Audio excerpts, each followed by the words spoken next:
আজকের ক্লাসে আমরা মূলত ডেন্টাল ডিপার্টমেন্ট নিয়ে তোমাদের সঙ্গে কথা বলবো, যে প্রকৃতপক্ষে এই ডিপার্টমেন্ট বা এই কলেজে পড়া যাবে কি যাবে না।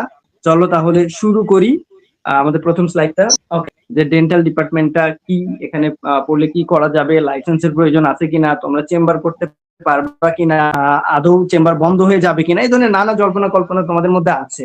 যেহেতু এই সেক্টরে আসতেছো, ভালোভাবে জেনে বুঝেই আসা দরকার, তাই না? এখানে বেশ কয়েকটা বিষয় দেখতে পাচ্ছ, যে প্রথমে হচ্ছে ডিপার্টমেন্টের নাম কি, কলেজের নাম কি, কোর্সের মেয়াদ কতদিন, তারপর বেতন কেমন, কর্মক্ষেত্র কেমন, পেশাগত লাইসেন্স লাগবে কিনা, কাজের পরিধি কি কি হবে, এই বিষয়গুলো তোমাদেরকে জানানোর চেষ্টা করবো। ডিপার্টমেন্টের নাম আমরা কিন্তু বলি ডেন্টাল, আসলে ডেন্টাল নামে কিন্তু কোনো ডিপার্টমেন্ট আইএসসি তে নাই। মূলত ডিপার্টমেন্টের নাম হচ্ছে ডেন্টিস্ট্রি। ফার্স্ট ইয়ার ফাইনাল পরীক্ষা দিতে যাবা, তখন হঠাৎ করে যে জিজ্ঞেস করে ইন্সট্রাক্টর যে তুমি কোন ডিপার্টমেন্টে পড়ো, তুমি বলে ফেলছো ডেন্টাল। তোমার ভাইবা পরীক্ষাতে অবশ্যই ডেন্টিস্ট্রি বলতে হবে। এই ছোটখাটো ভুলগুলো আমরা করে ফেলি। তো একটা ইনস্টিটিউট পড়ার আগে প্রথমে সেটা ইনস্টিটিউটের নামটা ভালোভাবে জানতে হবে, ঠিক আছে? কলেজের নামটা আগে বলি। কলেজের নাম হচ্ছে institute of health technology, IHT। অনেক সময় আমাদের স্টুডেন্টরা IHT না বলে বলে ফেলে IST। এটা কিন্তু বাজে একটা ইমপ্রেশন তৈরি করে, যার কারণে তোমরা ভালোভাবে বলবা যে IHT, ঠিক আছে? তো IHT এর একটা ডিপার্টমেন্ট মূলত হচ্ছে ডেন্টিস্ট্রি, আর এই কোর্সটার নাম হচ্ছে diploma in medical technology. Diploma in dentistry কিন্তু না কোর্সের নাম, ঠিক আছে? কোর্সের নাম হচ্ছে diploma in medical technology dentistry, ব্র্যাকেটের ভিতরে ডেন্টিস্ট্রি লিখি আমরা। হচ্ছে কোর্সের মেয়াদ কয় বছর, এটা নিয়ে অনেকের কনফিউশন আছে যে ভাই কোর্সের মেয়াদ 3 বছর নাকি 4 বছর। মূলত আমাদের এই কোর্সটার মেয়াদ 4 বছর। আগে 3 বছর ছিল, আমি যখন লেখাপড়া করছি তখন কিন্তু এই কোর্সটার মেয়াদ 3 বছর ছিল। এখন সরকার এটাকে 4 বছর করছে। 4 বছর করার অনেকগুলো কারণ আছে, যেমন আগে বিশ্ব ব্যাংক থেকে একটা বৃত্তি দেওয়া হয়, উপবৃত্তি দেওয়া হয়ে থাকে, বা বিভিন্ন সংস্থা থেকে বিভিন্ন বৃত্তি আসে। তো সেগুলো মূলত 4 বছর মেয়াদী ডিপ্লোমা কোর্স গুলাতেই দেওয়া হয়। তো আমাদের কোর্সটা যেহেতু 3 বছর ছিল, যার কারণে আমরা কোনো শিক্ষাবৃত্তি পাইতাম না, কোনো শিক্ষাবৃত্তি আমরা পাইতাম না। তো এখন যেহেতু 4 বছর করছে, এই ক্ষেত্রে আমাদের স্টুডেন্টরা এখন অনেক ধরনের বৃত্তি পাচ্ছে, আন্তর্জাতিক থেকে বৃত্তিগুলো আসে। এই মোটামুটি কোর্সের মেয়াদ গেল। এখন আমরা কর্মক্ষেত্র নিয়ে আলাপ করি। হয়তো শুনে থাকবা যে আমাদের যে উচ্চ আদালত আছে বা হাইকোর্ট আছে, সেখানে একটা অধ্যাদেশ সম্ভবত বাতিল হয়ে গেছে। সেখানে হচ্ছে ডেন্টিস্ট্রিতে যারা পড়বে, মেডিকেল টেকনোলজিতে, স্বাধীন চেম্বার করতে পারবে কিনা, এই ব্যাপারে ব্যাপক ডিবেট হচ্ছে। এই ব্যাপারকে ক্লিয়ার করা উচিত। আচ্ছা, তোমরা অনেকেই স্বপ্ন দেখো যে তোমরা ডেন্টিস্ট্রিতে পড়ার পর নিজের একটা চেম্বার হবে, তুমি সেখানে প্র্যাকটিস করবা, রুগী দেখবা। তবে এই ব্যাপারটা অনেক কমপ্লেক্স আসলে। যদি কর্মক্ষেত্র নিয়ে আলাপ করতে চাই, সেই ক্ষেত্রে দেখা যাবে তুমি যদি চাকরি করতে চাও তাহলে স্কোপটা অনেক কম, অনেক ছোট। চাকরির বাজার ডেন্টিস্ট্রির ক্ষেত্রে নাই বললেই চলে। বিশেষ করে ব্রাহ্মণবাড়িয়া, সিলেট, চট্টগ্রাম বিভাগের বিভিন্ন জেলাতে একটু বেশি, ওখানে 25,000 30,000 এরকম বেতনও আছে।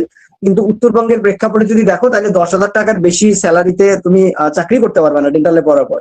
যার কারণে আমাদের ক্যাম্পাসের অধিকাংশ স্টুডেন্ট যারা ডেন্টিস্ট্রিতে ডিপ্লোমা কমপ্লিট করে, তারা চলে যায় হচ্ছে ব্রাহ্মণবাড়িয়ার দিকে এবং চট্টগ্রাম বিভাগের দিকে। ওই দিকে শেষ হচ্ছে নিজের একটা চেম্বার করতে। যখন ভালো একটা এক্সপিরিয়েন্স হয়ে যায়, তুমি তো 4 বছরের ডিপ্লোমা শেষ করে চেম্বার করতে পারবে না, কারণ তোমার একটা এক্সপিরিয়েন্সের দরকার আছে। সেই ক্ষেত্রে তুমি যদি এই ডিপার্টমেন্টটা থেকে পাস করো, তাহলে তোমাকে চট্টগ্রাম বিভাগে যে কোনো একটা জেলায় কাজ করতে হবে, বা যে কোনো একটা 30,000 টাকা হয়তো পাবা, এর বেশি পাওয়া খুবই ডিফিকাল্ট, ঠিক আছে?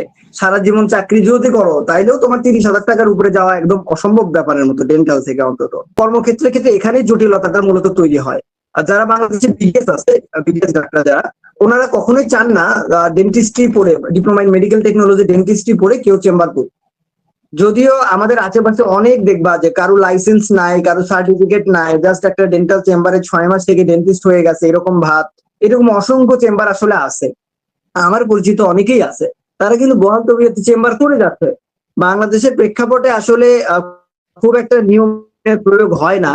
পরেও তুমি এরকম ধোঁয়াশাপূর্ণ একটা ক্যারিয়ার কি চাও, যেখানে আসলে চেম্বার করতে পারবা কি পারবা না সেটা নিয়ম আছে, যে কোনো সময় ম্যাজিস্ট্রেট অভিযান চালাইতে পারে, তোমাকে জরিমানা করতে। চাকরির বাজারেও খুব একটা স্যালারি নাই। তোমাদের মধ্যে কেউ কি এমন আছো যে আসলে এরকম অনিশ্চিত একটা জীবন পেতে চাও? আসো, বেশি আসলে অসম্ভব একটা ব্যাপার। আর 3-4 বছর চাকরি করার পর অবশ্যই তোমাকে চেম্বার করতে হবে। সেইখানে আবার একটা ধোঁয়াশা তৈরি হয়েছে, কারণ বিডিএস ডাক্তাররা কোনোভাবেই চায় না যে diploma in medical technology dentistry পড়ে এসে কেউ চেম্বার করুক। সেখানে একটা বাধার সম্মুখীন হবা।